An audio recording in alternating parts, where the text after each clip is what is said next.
From the heart of Kansas City, we bring you Buck and Bob take on Chiefs Kingdom with Mel. And Mel. This is a podcast for fans, by fans, where we don't give you the BS that most of the mainstream media gives you. They try to cover every team in the NFL, which is impossible. We just cover the Chiefs, and we'll be right over them most of the time. Yeah, a good percentage of the time, I think. Yeah. And who are you? Sure. My name's Buck. We went to the game last night, and it was freaking awesome. That's your intro? That's my intro tonight, yeah. Okay. All right. Yeah. Mel? Hi, I'm Mel. I was also at the game last night. Exciting. Was it freaking awesome for you? It was something. It was spectacular. Yes. Well, we bring a mix of all kinds of things, and yeah, we're just a Chiefs podcast for those Chiefs. All right, guys. So this is going to be a weird episode too, because we went to the game. We did not have any idea how much that would affect our ability to pay attention to the game. On top of just all the interviews we did and everything else, it was wild. Even after the game, like we're leaving knowing that we missed a bunch of stuff. And then today, hearing all the Facebook stories and the videos on TikTok, I was like, oh my God, I really missed a lot more than I thought I did. 100%. I felt like I did not watch a Chiefs game. I felt like I was at a really cool Chiefs rally. Yep. And we enjoyed ourselves tremendously. And then we left, and all I really knew was that we won. Yeah. In overtime. I did know that we went into overtime. Yeah, that was pretty much it. Yeah, we basically watched like the last half of the fourth quarter and overtime intently, but it was and still wild. missed shit. It was wild. I hadn't actually been to a game in a long time, and I forgot how much you can get caught up in just talking with people. And especially, we started out the night going to a suite, which we should not have done. We went to a suite, and it wasn't so sweet. Everybody just was talking, and we're wanting to watch the game, but you don't want to be rude. It almost seemed like an office party. Yeah. They invite you to basically. they invite you to a suite, so you don't want to be rude and not talk to people. But she's like, well, this ain't so sweet. I mean, it was a nice gesture, and it was very cool that we got to experience that. But I don't think that's really what we were kind of expecting going into a Chiefs game. I almost, in my head, I picture Jason Kelce hanging out of a press box with no shirt on and 2 beers, right? So I kind of expected a little more of that. He was wearing a suit last night. I feel like it was all off. Everything was off, right? We were in a suite. Jason Kelce's wearing a suit. Like, what is happening with the Chiefs right now? At least Taylor was there. It's true. That's true. Tay-tay.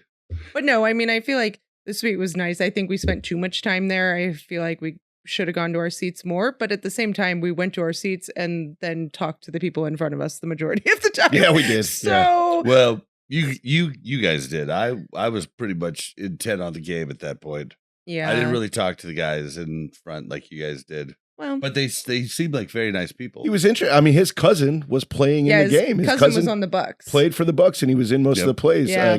Kylie It was cool. Smith, number 23. Mhm. Yeah. So it was kind of fun to root for him and his family. He's not a Buccaneers fan either. He's from Philadelphia, and so that was. He is now. yeah, it was fun. Yeah, but we started out the night going and our whole plan was just to interview people at tailgate and then hightail it back home and watch the game. But we ended up with the rain being able to buy some tickets, and we're just like, well, I guess we're going to the game. I mean, you can thank Mel for that. Mel was on Ticket Watch. And these 3 tickets, by the way, it is much harder to find 3 tickets. I could have bought really cheap 2 tickets earlier on. But 3 tickets are more rare. Like, you can buy 2 and 4, but like people don't usually get 3. And so it was harder to find those, but it finally popped up on the like field level tickets that were really reasonable. And we were like, Okay, let's do it. And we found out you can't park there without a ticket. That was another big factor. Yep. It's kind of what pushed us over the edge. Okay, so I wanted to watch the game from home because I wanted to watch the announcers. I didn't want to be out till 2 a.m. A whole lot of factors, and I was pretty emphatic about that until we got to the parking situation. I was like, these guys aren't going to stop. All right, fine, let's do it. Let's go to the Chiefs game. I don't regret it for a second. No. It was. If we didn't have the podcast to worry about and notes, and we really wanted to pay attention to the game, then the experience was A+. It was the only downside is we had to come home, watch the game for real. So we were to be kind of fair, we watching it all twice. did rewatch the game. Yeah, we had so to. we have now seen the entire game. Yeah. In If we tried to do it after the game last night, it would have been incoherent babble. Bobby was trying to get us to put on the camera in the car on the way home from the Chiefs game to do the podcast. And Jason and I were both like, 1, I think I've had too much to drink for this. And 2, I have no idea what happened. What happened? I was like, I don't even know what I'd say. Yeah, we literally didn't have any idea what I didn't know happened, and Mahomes it's got crazy. injured or hurt. No clue. It is crazy. Yeah. And but we had a great time tailgating. We went and, we were scared to interview people, but we just did it. Yeah. And there was a whole lot of good interviews. We got some Falcons fans in there. We got some Chiefs fans in Bucks there. fans. And LA Rams. Their colors look very the same. Falcons and Bucks.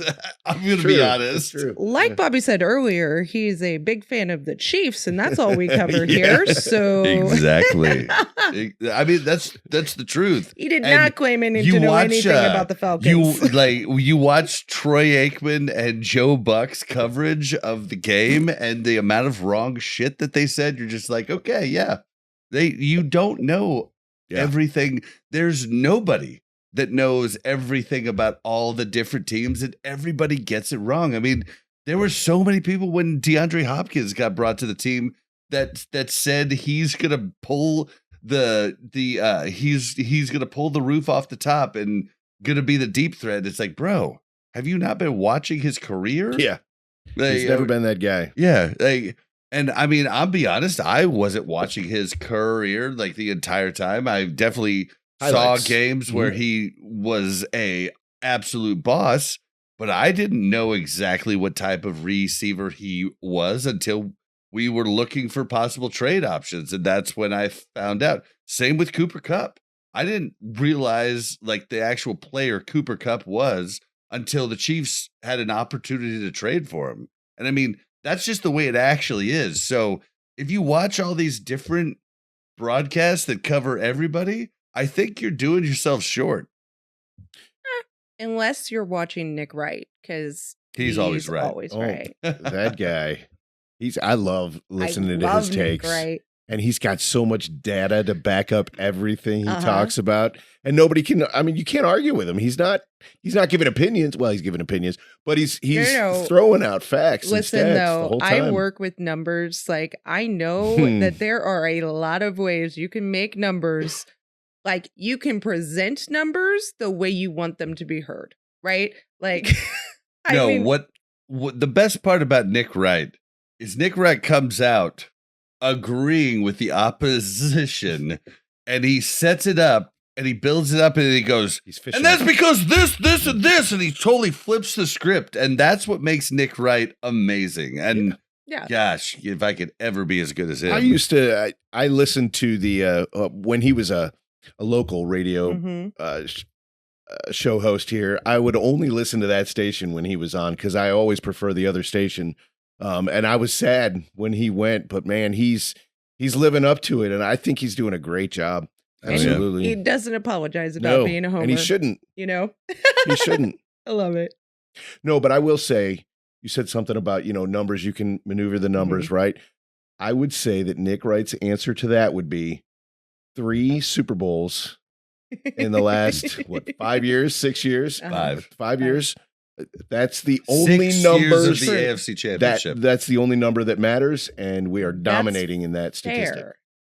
That's not like You there's can't twist no that. way to twist that number into something different. Like you can't like the best you could do if you're on the opposition is be like, they have not won 2 Super Bowls out of the last 5 years. Yeah, right. Yeah. Like, okay. Or you could say they have a, only a 60% win rate in the Super Bowl in the last 5 years, right?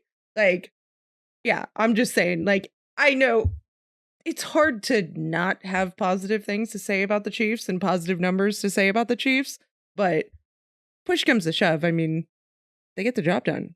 Yeah. Yep. Well, and real quick, just to go back before we talk about the game, real quick, I just wanted to point out we did a lot of interviews, and 2 things that I took from all of our interviews, and our interviews will be available on our YouTube channel. It's at Buck and Bob. You can find all the links at buckandbob.com, BUKNBOB.com. But the 2 takes that I took from all of our interviews were with the Chiefs interviews. I took everybody loves Pacheco. Yeah. Everybody's favorite player 100%. was Pacheco. To be fair, you guys did frame it lots of times on other Besides than Mahomes No, Mahomes yeah, and yeah. Kelsey. Thank you. We should preface that. We said outside of Mahomes or Kelsey, who is your favorite player on the team? And I think almost every interviewee said Pacheco except for one. I think we got a Karlaftis out of that, which I was happy to hear that we got a defensive There you guy go. on there. Yeah. Because this defense is really fantastic. Come on, no McDuffies, no Reed, Yep. no, like, come on, no Chris Jones. You know what my favorite answer, though, of the interviews was the one gentleman, we asked him who he was rooting for last night. He said, the Rams. We're like, the Rams aren't even playing. He's like, I'm going for the Rams. Yeah. No, my you gotta love favorite, the loyalty. my favorite was the lady that you guys asked, like, who's your favorite player other than Mahomes or Kelsey? And she goes, huh? Yeah, I think that was Jan. She was I think like, that was her name. are there other players? Yeah, she was awesome. And then the second take that I took from all the Bucks fans that we interviewed, which honestly, we interviewed, you guys will have to check out these interviews. They were really Some good. pretty well-spoken Bucks fans. Mhm. Well-educated. I was pretty impressed with it. But what we took from them is I was so proud. Everybody at Chiefs Kingdom were welcoming and fun and just good sports. Like they didn't feel uncomfortable. They didn't feel like that they were in danger in any way, which, if you were at a Oakland Raiders game with Chiefs gear on, you like Stuff the was getting thrown chance at you. of you getting a like triple D battery in the back of your head was big. Okay. To be fair, the Raiders The Raiders are just a different story altogether. But also, it is very easy to be so welcoming to teams that you know you're going to beat. Well, Well, that's everybody right now. I mean, I know. maybe, but we I'm just didn't saying know that we were going to beat them. I'm just saying it's very easy. it was a great game. It's very easy to be so welcoming when you're the top dog. You're the one that's won 3 out of the last 5 Super Bowls. You You're haven't the one that's eaten having humble an pie a whole lot. undefeated season. Like, I'm not saying we wouldn't be like that if we weren't. I'm just saying I don't think it says much that last night that's how they It just felt. made me proud Sure. that they felt welcomed and they felt like they weren't uneasy about anybody, and it just goes to show you the Midwest does it best. And I'll actually add on top of that a very crazy experience for me back in the day is when Peyton Manning was on his way out. He was playing for the Broncos. We went to Denver and we went and saw the game where we played against Peyton. We went because your stepbrother, was we were trying to take him. He's a big Broncos fan. We were taking him. Broncos were don't know on why. on all or all 8 cylinders. It depends on, if you like a little car or a big car. But either way, they were full blown. Like, we went to the game thinking the Chiefs were going to lose, period. Like, we had no aspirations of winning at all. We were horrible. We're in our Chiefs gear. Everybody was exactly like you say, just completely nice to us throughout all of tailgating, getting into the stadium. They felt bad for us. And then Peyton Manning threw 4 picks in the first half. It's wonderful. And we're sitting there going, oh, God, we're going to get beat up. We're going to get beat up.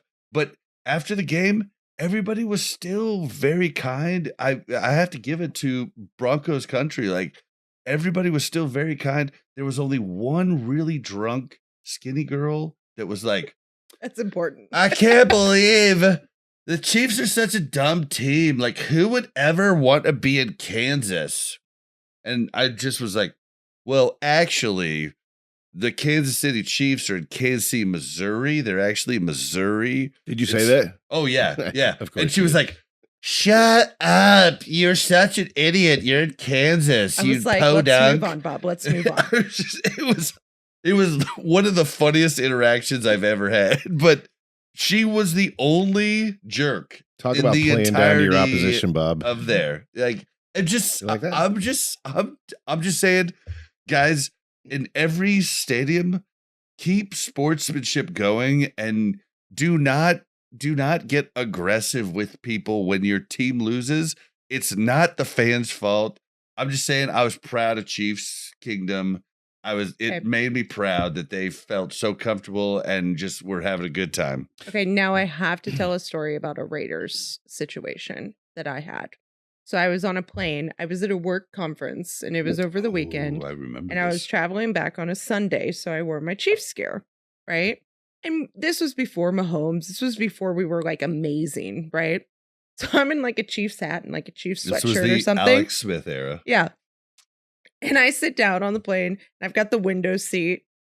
And then these 2 people come sit next to me. My colleagues are like across the aisle and like a couple different seats there.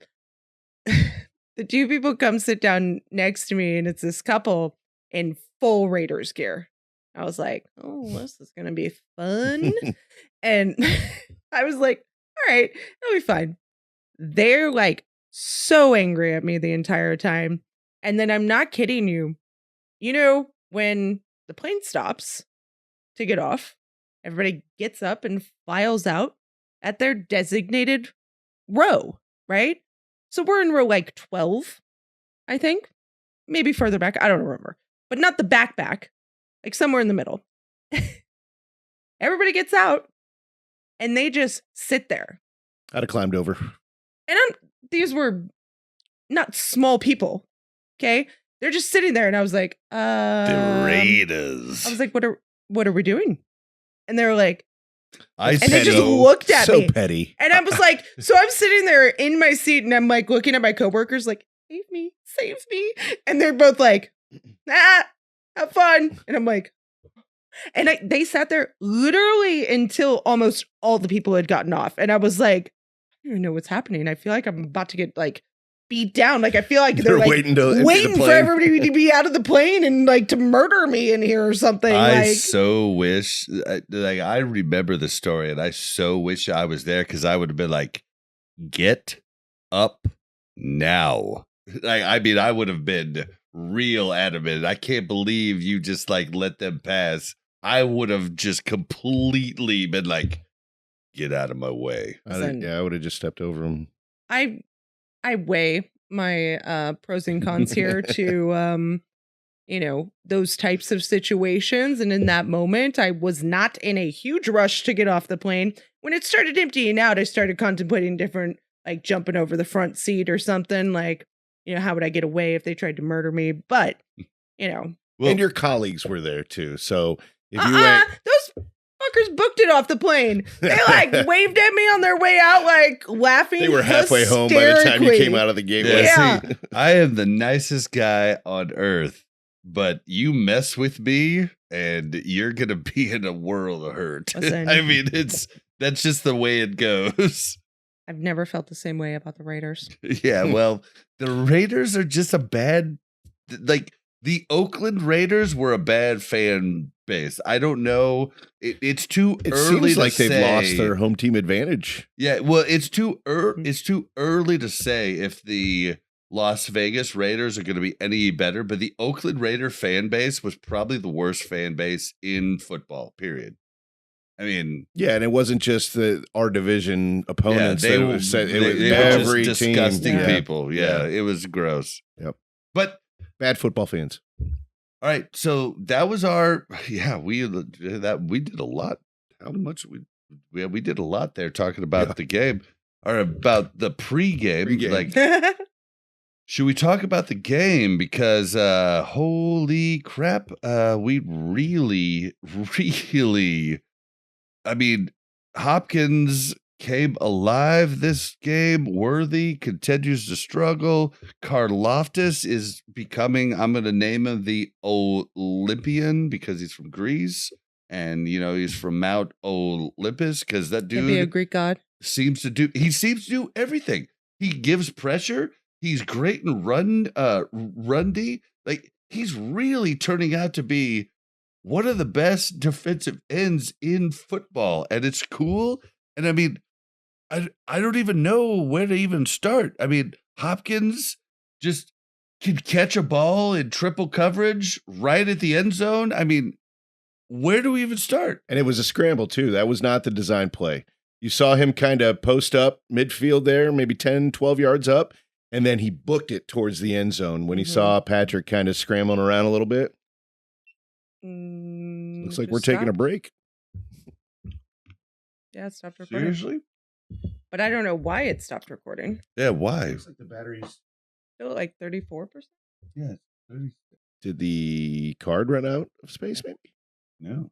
It says it has 2 hours and 26 minutes left. Oh, okay. That's all right. I wanted to vape anyways. Hold on. All right. Here. Please try and just go into what you said right there. All right, yeah. So we were talking. No. Oh, yeah. I have to start it. Oh, sorry. So we were talking about the play where Hopkins kind of scrambled and Patrick had to throw it, but I really wanted to bring up the very next play. The very next play was a run for Kareem Hunt. He was stopped dead in his tracks at the line of scrimmage. He was almost brought down all the way to his knee. He was probably an inch or two away from going down. He stood back up, turned around, and got 3 to 5 yards. But to me, that play exemplifies the way that Kareem Hunt has been playing since the minute he got here. He's making everything. He's probably making more than what he really expected. I mean, he's playing gangbusters. He's already got 100%. More yards with the Chiefs. We talked about this. Bob brought it up during the game. He's already got more yards with the Chiefs this year than he had all of last season. He was injury riddled last year, but he is just. I mean, the wasn't expecting. When Bob's right, Bob's right. All right. The way that it's just the truth, though. I'm gonna be like Nick Wright. Listen, I called it when they first pulled him off, and everybody was like, "I don't know about this," and I was like, "Nope, dude. Bottom in fantasy, boom." I'm back in the freaking playoffs in fantasy after starting 0-3. Like, I told you Kareem Hunt was going to come in and he was going to take names, and he's done it. I think the most impressive thing about Kareem Hunt is that he always fights for an extra few yards. It's like the play should be over, and then he is barreling through a couple guys to get 1, 3, 5 yards, right? And it's so impressive to me just to see his commitment to just like powering through. And you know that he's so excited to be here and that he's putting in his all. But I don't think it's that he's excited. I think this is literally, it almost makes me want to cry. It's his redemption story. Yeah. Yes, it's 100%. And this hits home for me even more. We all make a lot of mistakes in our youth, and he's getting a chance to like really Make up for the stupid stuff that he did to hurt his team and his friends. And I mean, it hits home with me unbelievably. And you know me, like Jaime Lannister in the Game of Thrones. I love a redemption story of a bad guy becoming good. Well, I love it. I think too, though, you have to look at, he came back at the very best time for his career to like go off with us again, because we have not been big runners in the past. And if he had stayed, and Patrick Mahomes and Tyreek Hill and Travis Kelce, like, I don't even know that he would have like had a huge role in our offense at that point. Like, Mel, maybe. Let me take you back. Okay, let me take you back and let me remind you of what I told you. Oh, dude, we were gonna be Super Bowl bound, and now we've lost the best running back in the league. Yeah, I didn't know what I didn't know at that time, but I mean, he would have. I mean, dude, Kareem Hunt, when he left here, he was a star. We dropped him. He was the best running back in the NFL, and we dropped him because we have certain standards here. And even if he had screwed up, the reason that we dropped him is because he lied. Yeah, 100%. And I respect that. And I think that shaped him into the person that he is today, which now allows him to like be... He was back home. Okay, so the Browns was close to his family, his support network. Like he got good with himself. Yeah. And like, I mean, it's a really cool story. It's a really cool story about Kareem Hunt. It's just absolutely out of this world. Running like a beast. Yeah. So I mean, that's he is really the moral of the story here. I feel like he's literally beast mode. A 5-year nap, and he's come back and just picked right up. Like I don't feel like I'm seeing any age drop off at all. Maybe speed just a little bit, but all of his other attributes that he offers, he can drop a little bit in speed. He doesn't take negative rounds, nothing. And I think the biggest thing to talk about with this now is it kind of puts a weird spin on Pacheco coming back, because Pacheco was running like a beast as well, right? And he was killing it. Now, he did get stuffed a few times in the first couple games, and I think there was a little bit of, our offensive line didn't have everything together yet either, and so like we can't blame it all on Pacheco. Had worse numbers, and I don't even know that he did, to be honest.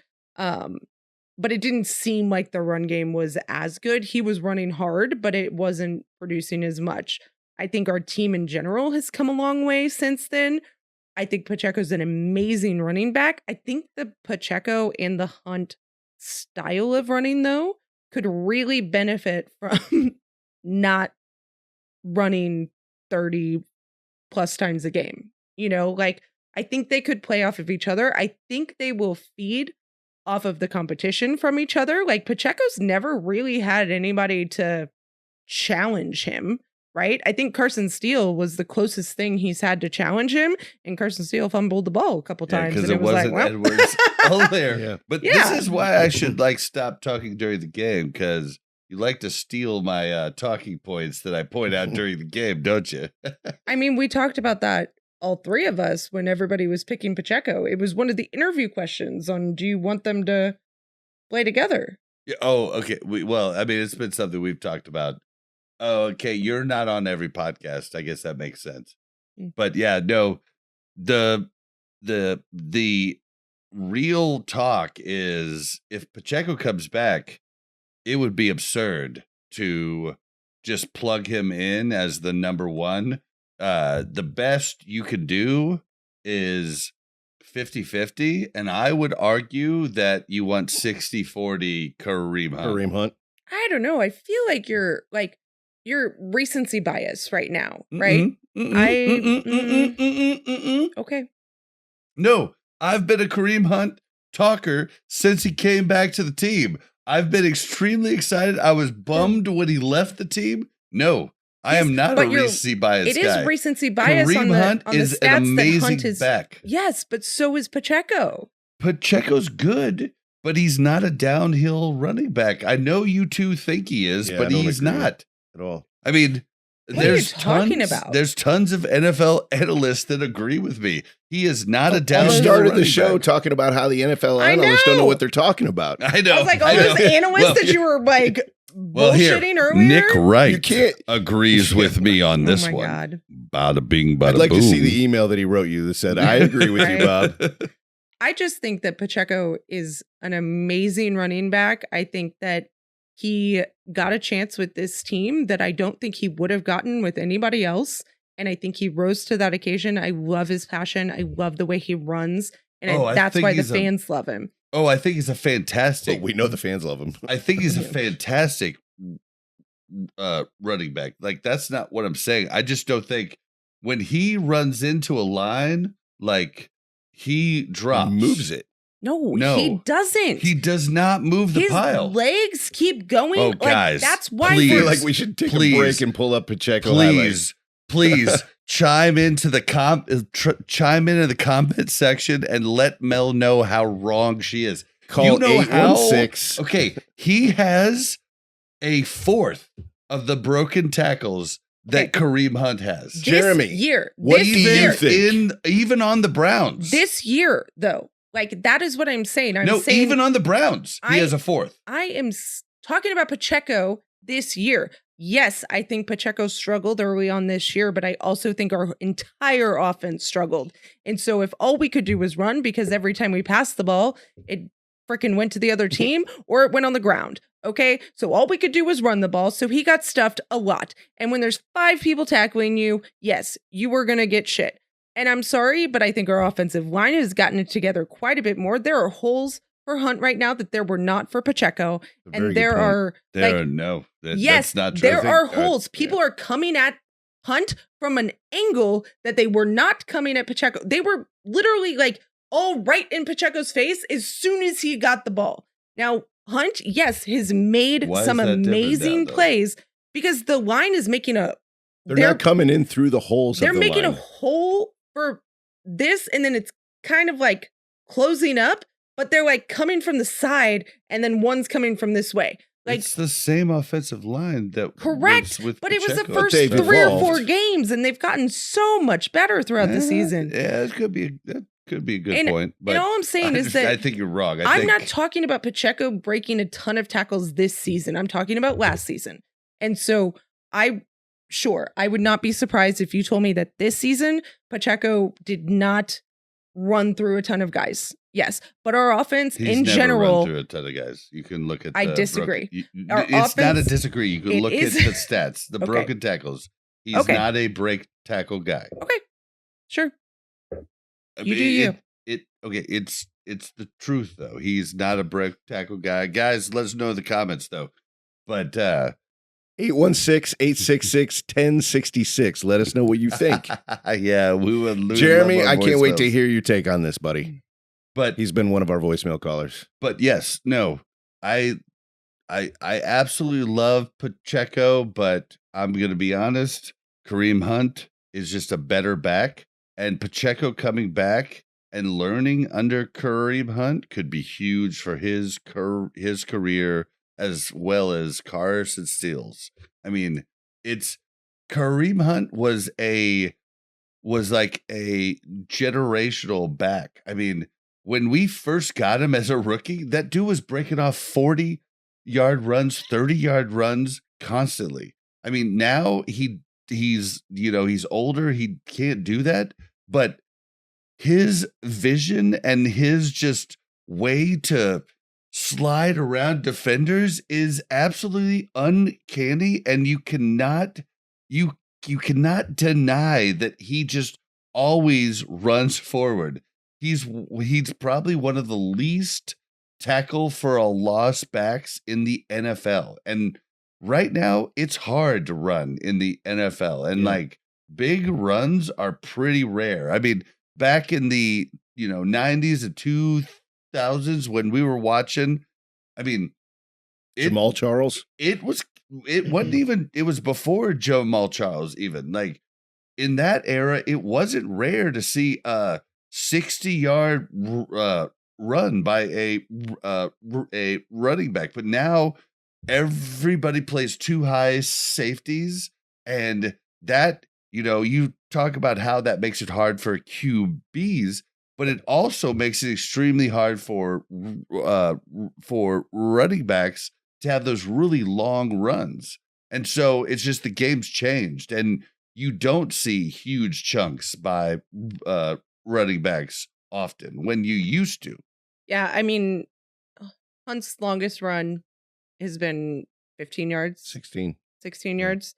And Pacheco had his longest run last season was 48 yards. Like I think they will complement each other well. I think that we will see. Yeah, I want Pacheco back. Don't get me wrong there. Okay. All right. Stop talking shit, Pacheco. Now, I did kind of divert the conversation. Not talking shit, just saying Hunt's better. That's all I'm saying. We were talking about Hopkins, and I think he deserves a couple of minutes of conversation too, because what he's brought to this team. Hold on, though. I'm just gonna have to call timeout though before we do that. Bob has to Samaje Perine. And we're back from timeout, and Buck was wanting to talk about DeAndre Hopkins and the change he's had in the offense. Yeah, so if any of you listened to our podcast last week after the game, we all kind of talked about how he seemed to be opening up the offense and spreading the defense out, and we just saw more of that. And definitely agree. And that's super exciting, man. Mm-hmm. And just the way we talked about it, we recorded a plays where we went over the best plays of the week. Unfortunately, I did something wrong and it recorded our audio, but the video was like super choppy. We're going to try to figure that out, but we talked about it during that,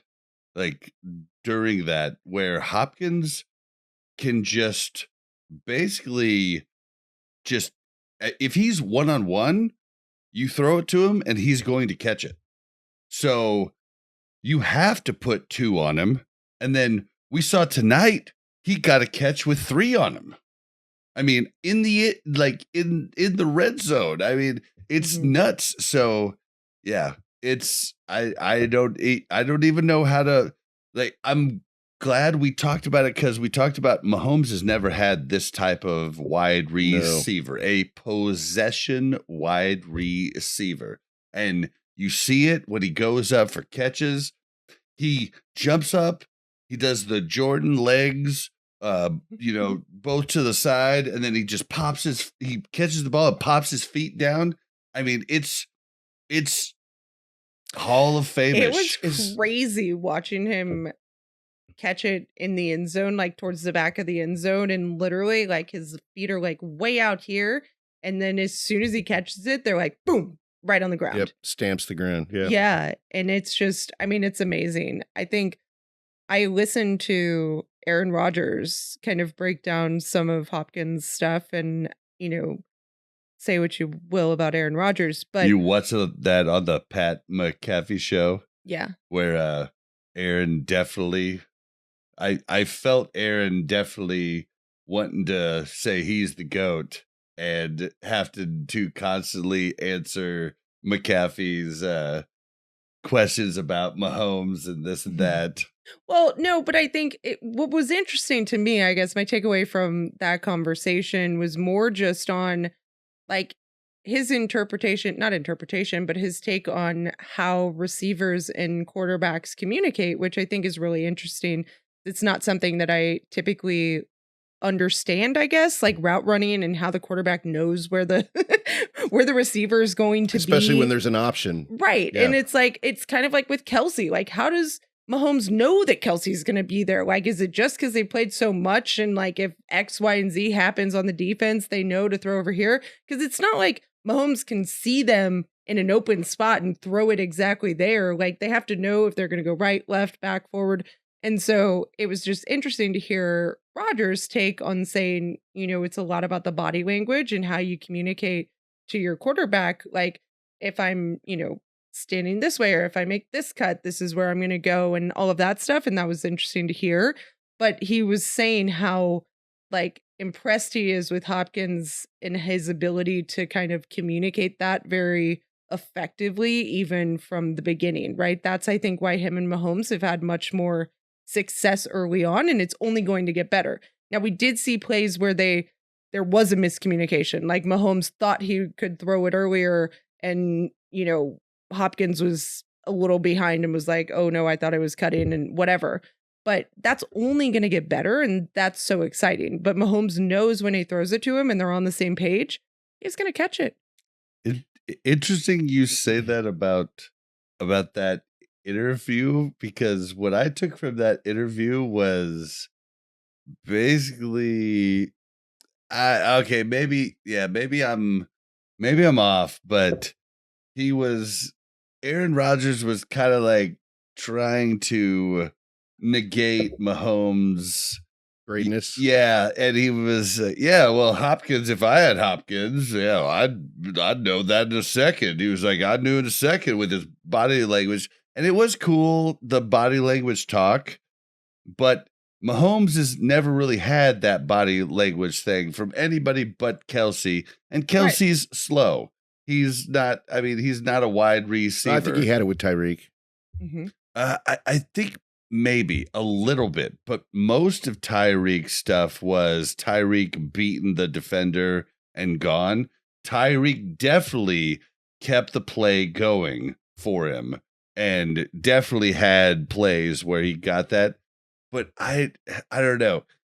Aaron Rodgers kind of, I don't know. The interview was a little weird for me because he seemed like he's definitely not a fan of Mahomes like Tom Brady is or like other quarterbacks are. Well, it's much easier to be a fan of Mahomes as a former quarterback than it is as a competing quarterback this year, right? Like, I feel like Rodgers is still trying to prove that he can still do it, and he was out all last season. So, like, I don't expect Rodgers to go on TV, national TV, and gush about Mahomes. Like, that's not a good look on him, on his team, on, you know what I mean? Like, I think he could be a little bit more, like, humble about Mahomes, but I think that's never been his style. And I'm not saying. Do you think he thinks he's a better quarterback than Mahomes? I didn't see the interview, and I know he does. Yeah, I bet he does. He thinks he's the greatest of all time. Yes, and I don't even think he's in the top 5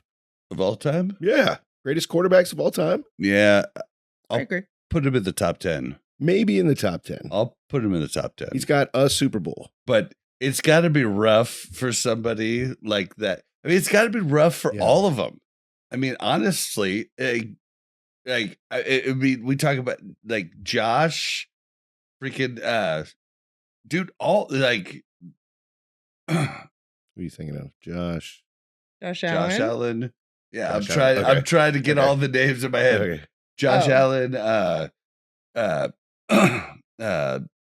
Oh my gosh, why am I blanking? The Bengals? Is that who you're thinking of? Joe Burrow? No, Joe Burrow's.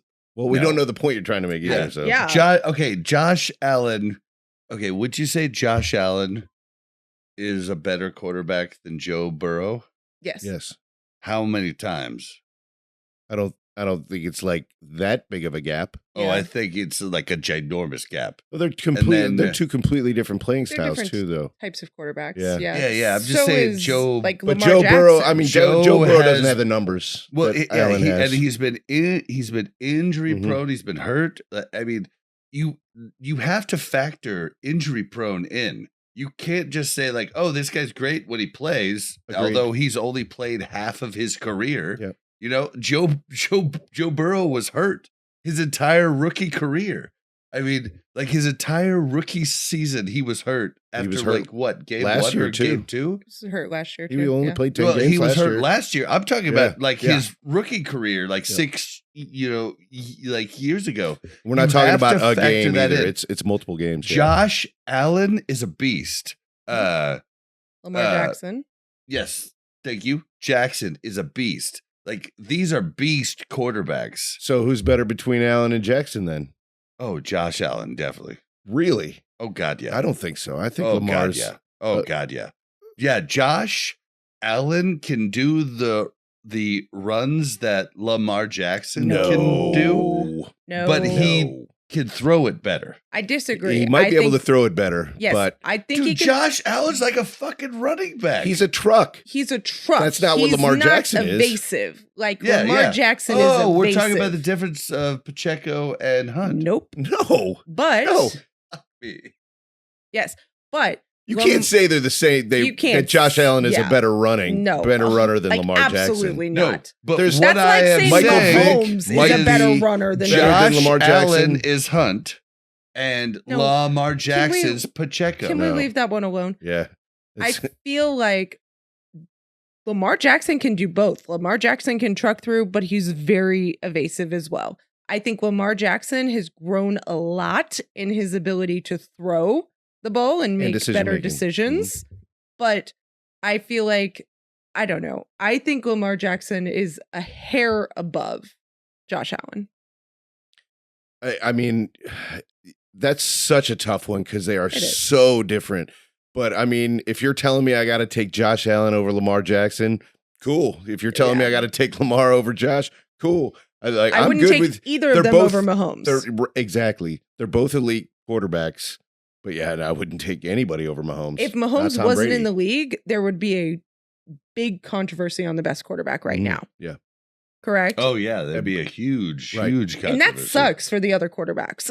Yeah. And especially the fact that we're even still calling Mahomes the GOAT, and he has His so many numbers, interceptions yeah. on the year. But his yards aren't great. But if you check his stats in the fourth quarter or on third down, you know what his stats are? The best of any quarterback in the league. And I think that's On always third down and in the fourth quarter. been the diss on Lamar Jackson is that he's not clutch. He Mhm. doesn't have the clutch factor. When his team needs him the most, he's not there. And that's the difference of Mahomes. When his team needs him the most, he pulls out a 13-yard run for a first down with a high ankle sprain that he shouldn't be out there anyways, right? And he looks like a dork running it. Yep. Yeah, 100%. He Yeah. does not look like an athletic person running out there. Like, it was so funny. You know, the quarterback show that came out? My boss is from Florida and he's not a Chiefs fan necessarily. He doesn't hate the Chiefs, but he's like, I watched that quarterback show and I saw, like, I don't know, like, I knew Mahomes was good, but I didn't think, like, I don't know, he's just kind of like, when he runs out there, he just kind of...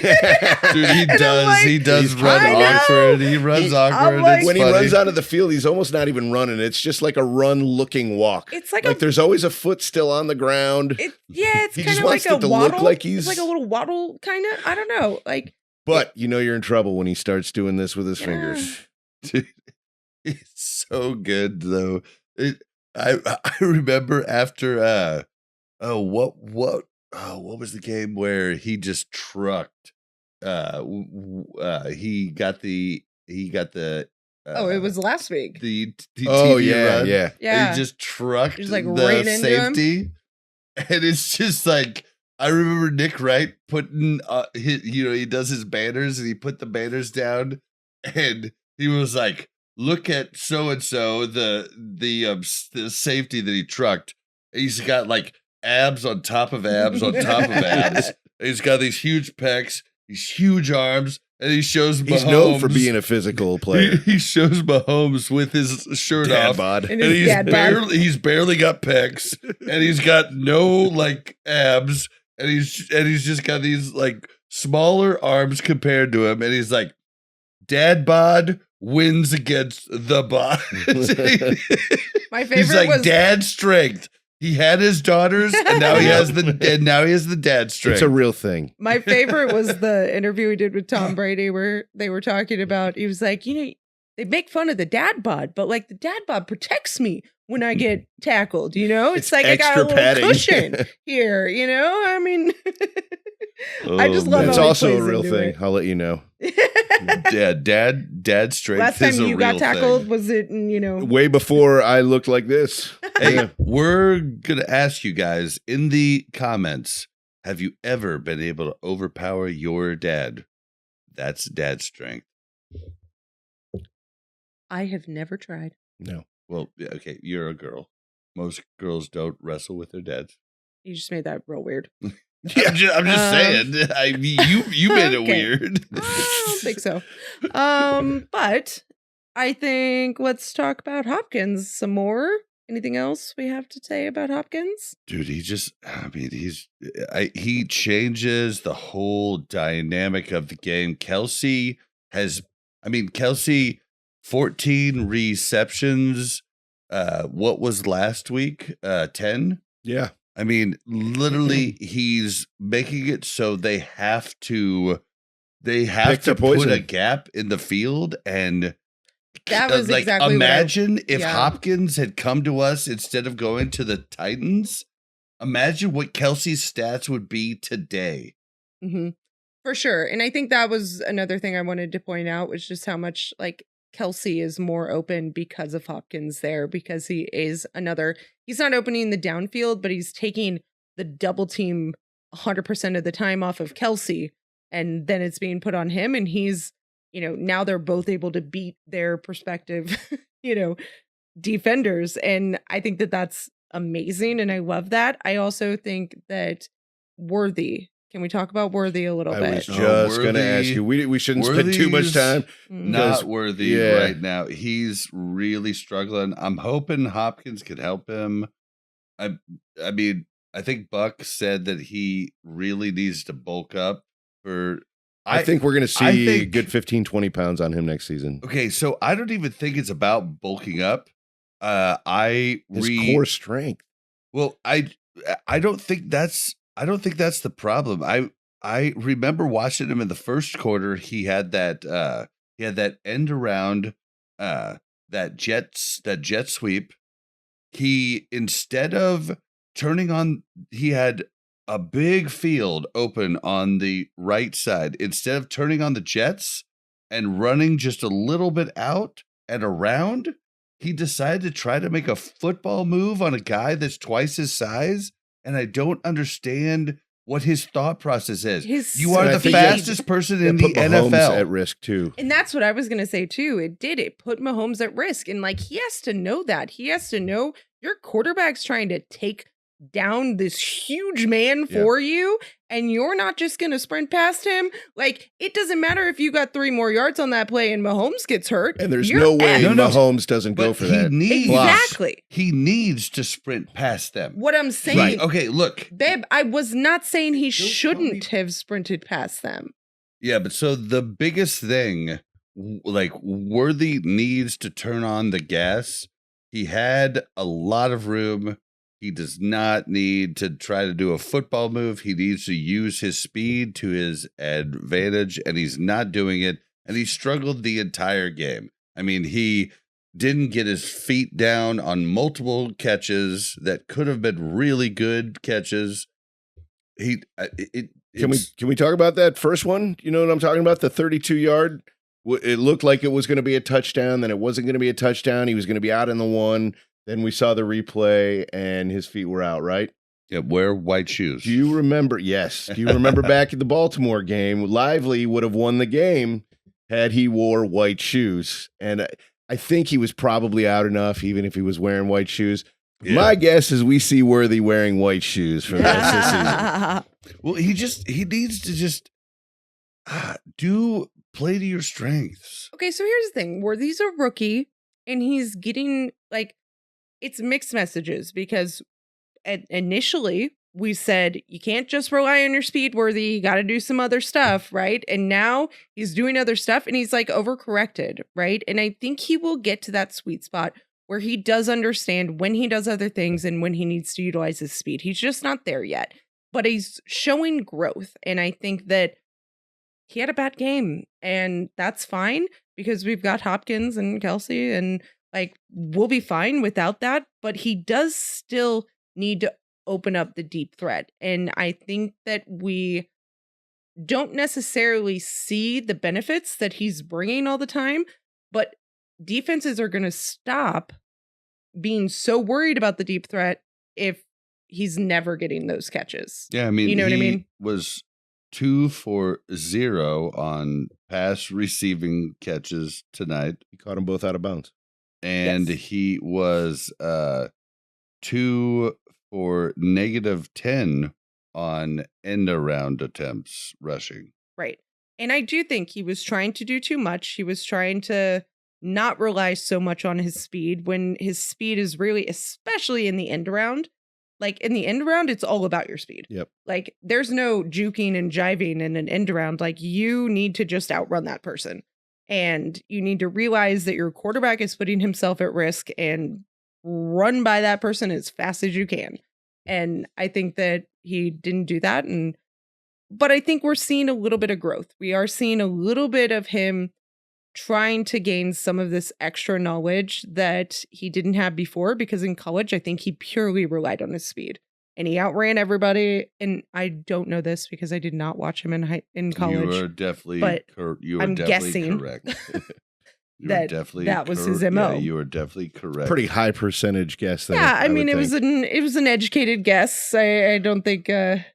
But we are getting close to time. We're actually like quite a bit over time. So we need to look at the last things we want to talk about. And I mean, I've got Carl Loftus being really coming into his own, really just, I mean, he jack of all trades, puts pressure, run D is amazing. I mean, it's out of this world. Yeah. I mean, that's what I've got for the end here, but I don't know what you guys might have. Yeah, I just want to add to that last point. I don't think we heard Chris Jones' name as much in this game as we have in past games, but I think that Chris Jones was still just as critical on those good plays that Carl Loftus had. Oh, God, so yeah. You may not hear his name a lot, but Chris Jones is every bit of effective as Carl Loftus. It's almost like with Hopkins and Kelsey, you got to pick your poison. With the Chiefs defense, you got to pick your poison. And Josh Uche made his way to the field this week. Yeah. Didn't do a whole lot. I think he had a couple of tackles, but he didn't do anything stupid. So, going forward, I'm still pretty excited about that addition. Yeah. Yeah. It's interesting him being a rushing linebacker because, I mean, he is definitely not going down to the 3-point stance, which is typical for a 4-3. And we looked at multiple defensive sets we did tonight, and only 3 people were down in the 3-point stance, which is when he was on the field. Yeah, weird. Well, it wasn't just when he was on the field. We actually did it when he was off the field a few times with not Bolton, but who's Bolton's counterpart? Hicks. Pennell. No. Okay. No, the other middle linebacker. I don't know. Name escapes me. Oh my God. Right here. Not Chanel. He's the good-looking guy. No, I don't play for the Chiefs. Drew Trakel. Oh yeah. Yep, we saw Drew doing the same thing with 3-point stance linemen on the ground. So yeah, it but looks I feel like the middle linebackers don't typically go into 3-point stance. No, yeah, they don't. That's my whole point is that they're kind of like changing up their defensive scheme based on bringing in Uche. Yeah, in Spags we trust. It seemed like Spags didn't want to. It's pretty smart. Like he's basically trying to give same looks regardless of personnel on the field, and it seems like he's trying to game plan for Uche. So I think Uche might have like more of a like look, going forward. So it was interesting to see how they kind of changed up the 4-3 general offense, where you normally have 4 down linemen in the 3-point stance, but they're not going to ask Uche to do the 3-point stance when he's a like 3-4 linebacker. So Yeah. it's interesting how well Spags is able to game plan for that. One thing I did want to talk about was the offensive line and pass protection, because it really felt like they're failing in pass protection In like at times. the third quarter, maybe. I don't know. I mean, I feel like the first half they were pretty sound, and then Yeah. maybe the second half like their run D is very, very strong. Or not their run D. Their run protection, I guess. That's what you're saying. Like Yeah. they open up the field for the Mhm. running back. But their pass protection just seemed to really die off. They allowed 4 sacks. Like it was just only 4. yeah. I feel like there was more. It was a lot No, of pressures, but it was definitely 4. It just felt like it, you know. yeah, I mean there was like 7, I think, quarterback hits or like pressures after that. So he definitely was under pressure a lot. Yeah, we were basically the Bucks got 4 sacks, we got 2, Mm-hmm. but we rushed the no, that was Tampa. Yeah. Yeah, they had 7 quarterback hits and we had 4. Yep. I also want to mention somebody we haven't talked about in a long while since the preseason was Peyton Hendershot. When he got added to the team, we kind of looked him up. We kind of had a little bit of hope, and he's been really quiet all this season. I don't remember even seeing him on the stats until this week, but he did. He had a catch for 9 yards. So There you go. golf clap. There you go. Yep. Watson also just continuing to be a 2 to 3 catch a game guy. Yeah, not your fantasy rock star, but Yeah, but dependable when he definitely a needs to be. player. Yeah. And shout out to P. Ryan too. It's P. Ryan. Ryan, yeah, Oh, definitely. wow. We haven't even there's so many people to Yeah. talk about. Yeah. But P. Ryan, it's interesting, is much more involved in the pass game than the rush game at this point. Like they are really putting everything on Hunt for the rush game. Okay. And yeah, I'm fine with that. But I feel like P. Run stepped up in the pass game. And I knew that was one of his strengths when they brought him in, which is amazing. And he's done very, very well at that. And I think he's been an overall adaptive player, catching the random And Nags we trust. laterals from Kelsey and all that shit. So he's part of the team. Yeah, and I mean, yeah, there's a lot to be excited about. Pacheco coming back. We do need I'm singing Hunt's praise, but Hunt's gonna. I mean, the poor guy. We literally talked about it. He talked to he did an interview with Justin Reed. No, it was Andy Reid that was like, Hunt's gonna be in the ice bath all. Yeah, You're talking about Justin Reed when No. he was talking about he was on the couch? Nope, I'm not talking about any of that. I'm talking about he did an interview last night with Touchdown Kansas City. Mitch, thank you. He did an interview with Mitch Holtis, and he was just like, they made the joke about the ice bath, and Mitch was like, well, are you going to be good? He was like, well, we're just hoping snow comes soon. And basically, we need Pacheco to come back to spell him, and I think he's the better running back, but at the same time, I think he's not going to be if Pacheco doesn't come back and help this team go. It's a team game. He's not he is not a spring chicken. He's not a young guy. He needs Pacheco to come back, and I'm excited for Pacheco to come back either next week or the week after. Yeah, you can see it late in games. I mean, Yeah. when it takes him a second to get up. When he gets up, he's at 100%, and he's going to Sure. give you everything he has. But later in the games, he's getting gassed. So yeah, absolutely, some relief would be great.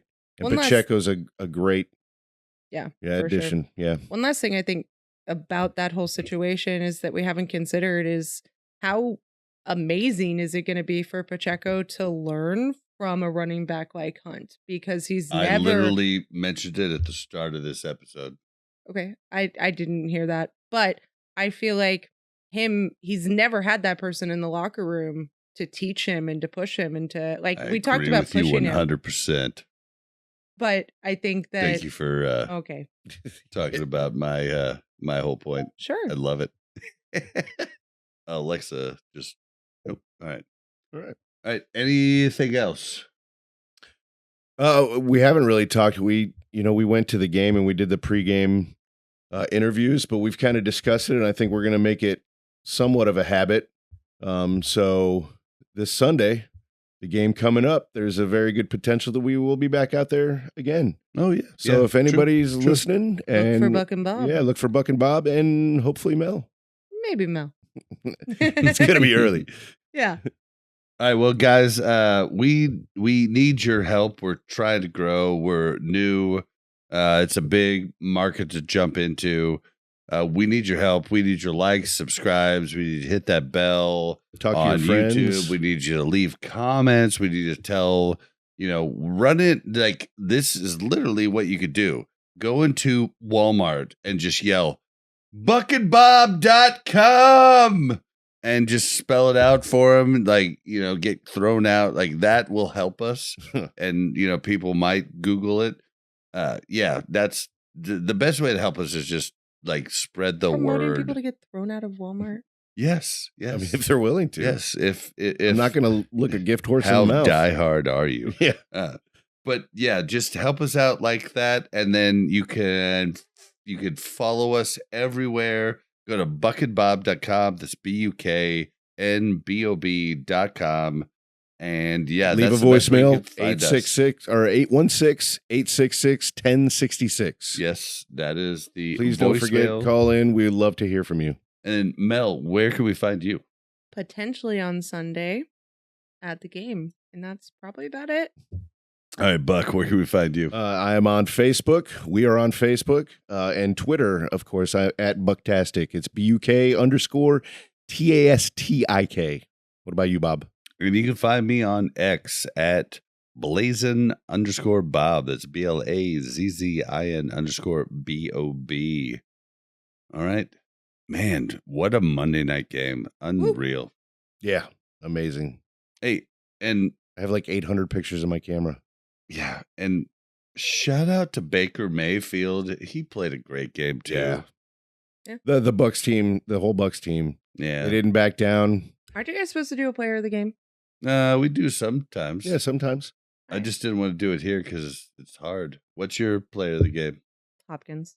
Okay, what's yours? I got to go with Hunt. I guess I'll go with Jason Kelsey.